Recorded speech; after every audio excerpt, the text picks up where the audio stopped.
Populated by fishermen and farmers. When a brand new international airport opens, tourists are expected to arrive waters. That's as far I can tell you the smell. Little green barbecue lobster dinner was 30. Get here now before it's too late. That's what people are saying about this place. And this place happens to be an island off the edge of South Vietnam called Phượt Quoc. And as you can see, obviously, it's a gorgeous tropical paradise. And you should get here now because it's shaping up to be a major tourist resort in the future. So you want to be here before the massive crowds arrive. It's a major beach resort in the making. A few years ago, Phượt Quoc was a sleepy tropical island populated by fishermen and farmers. But that's changing fast. The island is quickly developing into a beach resort of international proportions. A milestone event was marked just recently when a brand new international airport opened for business. Now, hundreds of thousands of tourists are expected to arrive each year, and you can bet the number will keep on rising. And no wonder Phượt Quoc is reputed to have the finest beaches in all of Vietnam. I'm talking warm turquoise waters, fringed by soft white sand and ringed by palm trees. The island is gearing up for the influx. It seems that everywhere you look, you'll see a construction site. Workers are building scads of hotels and restaurants, from simple bungalows to luxury resorts. But a more traditional industry is the fish sauce making industry. Right now we're in a fish sauce factory. That's as far as the eye can see, and I can tell you the smell here is very pungent. Fish sauce, or nuoc mun as it's called in Vietnamese, is an essential ingredient of Vietnamese food. It's interesting how this is a large-scale factory, but look at the vats. They seem to be made of wood with another sort of twined or twisted wood around the rims, a sort of traditional design, even though this is a large-scale factory that's producing fish sauce for the nation.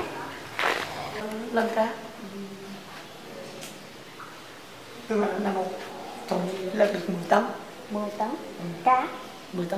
10 tons of fish in there. 10 tons of fish in this one vat. The fish all gets fermented with salt, and over time it turns into this sauce, which you can see is kind of leaking out the spout here.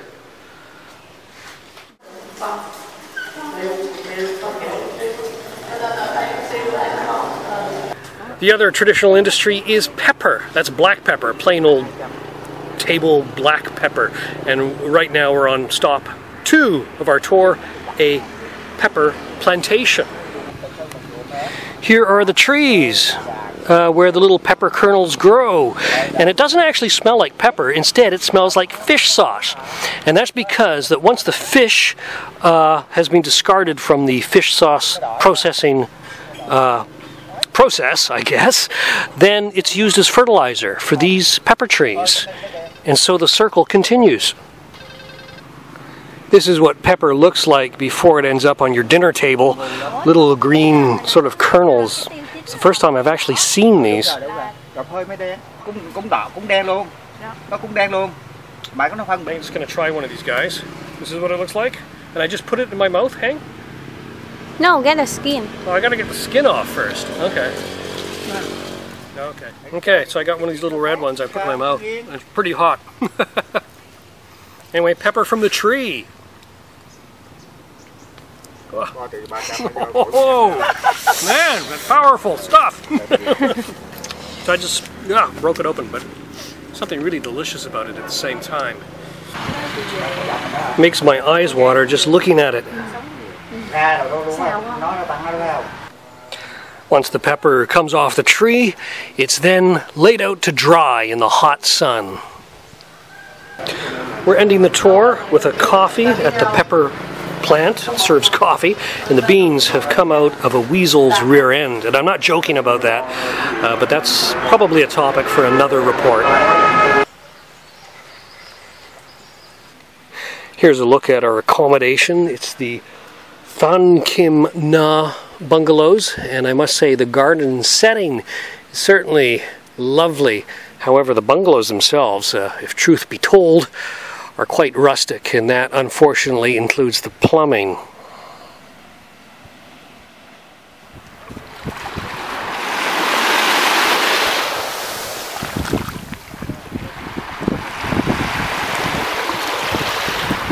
Prices here tend to be high by Vietnamese standards, but by any other standard, the island is still a major bargain. Our bungalow cost $40 a night, and that was the Christmas peak season rate. A barbecue lobster dinner was $30, and a beer in a bar around $1 or even less. So if you find yourself in Vietnam with a week or so to spare, get yourself down to Phu Quoc now, before all the crowds do.